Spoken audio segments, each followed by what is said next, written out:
Hi everyone, welcome back to CC101. I'm back with another video. Today I'm going to be making my predictions for WWE Clash at the Castle 2024's match card.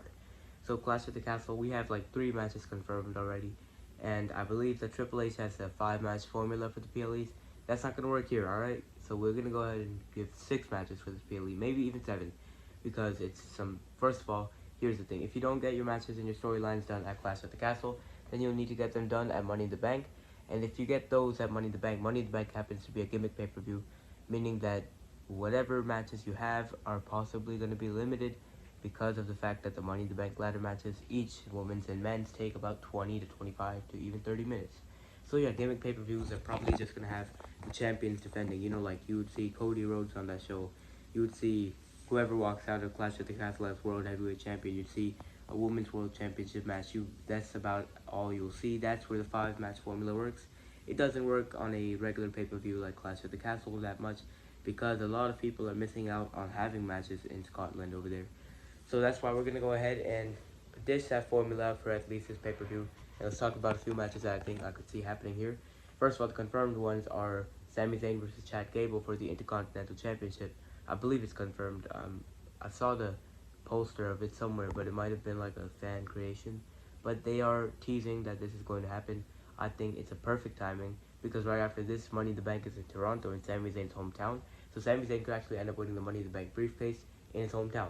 I like that idea, alright? So yeah, Chad Gable and Sami Zayn over here. Again, I'm not making my predictions for the matches. I'm just making my predictions for the match card, like what it's going to look like. So yeah, Sami Zayn versus Chad Gable. I think they're going to add a stipulation to this match, maybe no disqualification or extreme rules, something like that. Because a win in a no stipulation type of match, that can also improve your stock as a heel, which Chad Gable would definitely benefit from right now. So yeah, I think that's going to be a stipulation, something that's possible, but it's not. There's nothing saying there's going to be a stipulation. There's just something I thought of, like a stipulation in this match would be nice.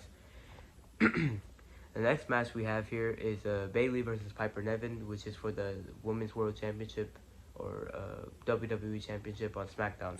So yeah, basically this match, they have it building since like a few weeks ago. So this match I believe is also confirmed. Again, I'm not too sure, but it probably is confirmed and it's probably going to happen. It makes sense. It's just going to be overall not a filler match. But once again, a lot of people want to say Cody's story, his title reign doesn't have any stories in it. But to be fair, Bayley's title reign is completely the same in my opinion. So yeah, maybe WWE has to book the SmackDown side of things a bit better in terms of stories. Because if you think about it, Raw has the much better stories overall with their World Championships, their mid-card, all of it. So speaking of Raw, we have a great story here, Drew McIntyre versus Damian Priest, with another story looking with CM Punk and Drew McIntyre. Does that take place here? Does it have any effect on Drew McIntyre versus Damian Priest for the World Heavyweight Championship? Possibly. But I'm not making my predictions yet until we have an official match card. And then I'll be talking about all of my predictions for that and who I think is going to win, blah, blah, blah. So I think that, first of all, Damian Priest and Drew McIntyre, knowing Drew McIntyre's hometown, Scotland, they're probably going to have a main event, this, especially because it's for the world title. But again, as I said, CM Punk might interfere in this match and make Drew McIntyre lose again, especially because we know that whoever wins this is going to face Gunther at King of the Ring. And that's 2 times in a row, 2 times at Clash at the Castle. It was 2022 in the UK as well. He lost to Roman, now he's going to lose to Damian Priest. I'm not stating my prediction, but that's probably going to happen, alright? So it's obvious, but at the same time, surprising choice. Yeah, so I think this is going to main event. I think that, once again, as I said, Raw just has very good stories compared to SmackDown right now. So Raw has this storyline right here is doing very good. The Sami Zayn Chad Gable story I mentioned earlier, that's doing very good as well.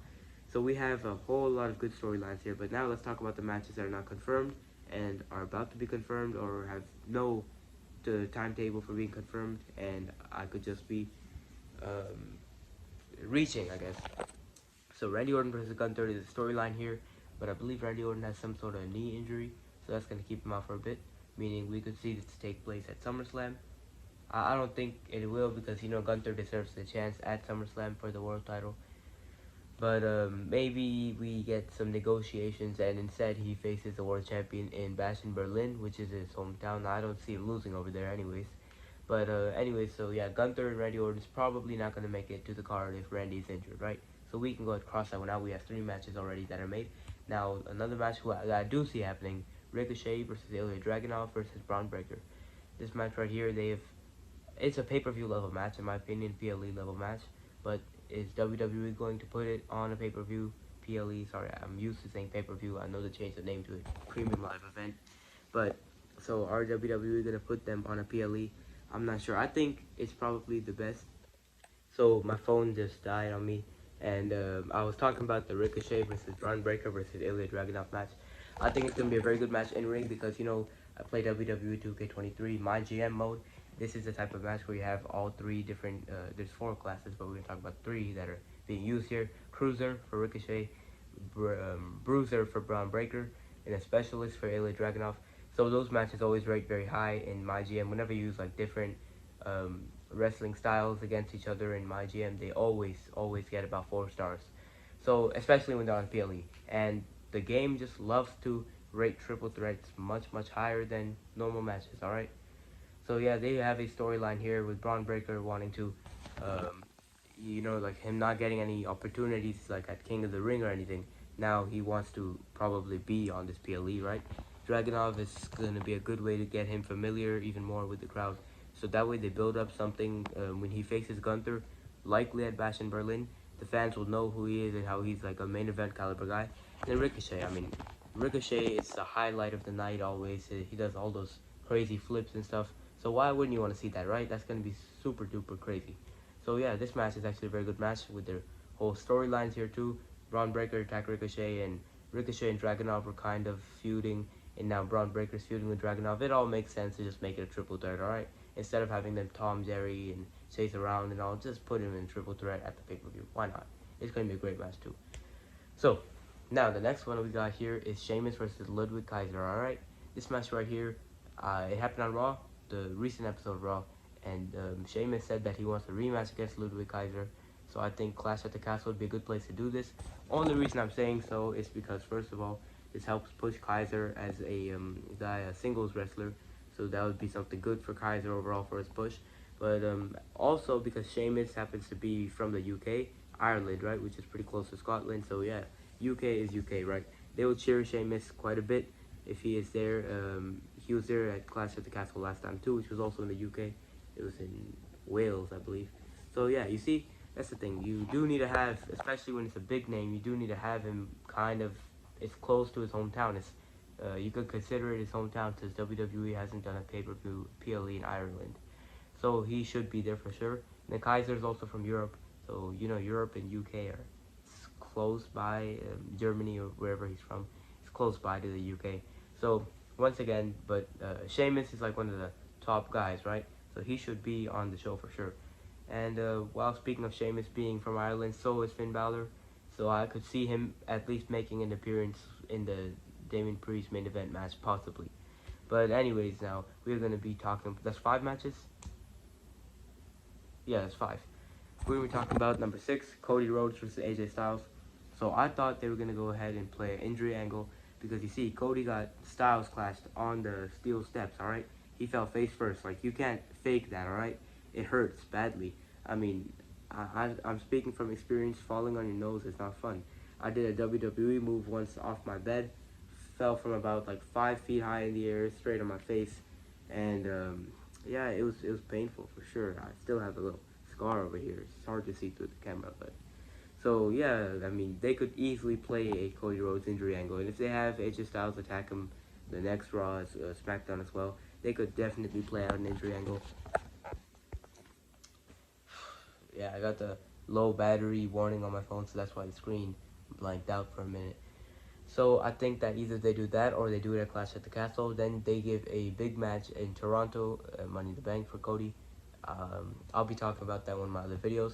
But I think it would just be cool to have this storyline play out for more than just 2 weeks now that you actually have a real storyline in Cody's title reign. So again, that's the thing. I guess they want to go ahead and give Cody as many challenges as they can. So that makes sense to have Cody on the show as well because he's advertised for it. And all of Scotland is going to want to see the biggest face in wrestling at their show. It only happens once every however many years, right? You don't just be going to the other side of the world that much. So they're definitely going to want to see Cody. And I think I would say just have a Waller effect or something, Grayson Waller effect with Cody Rhodes and AJ Styles, a contract signing, something like that.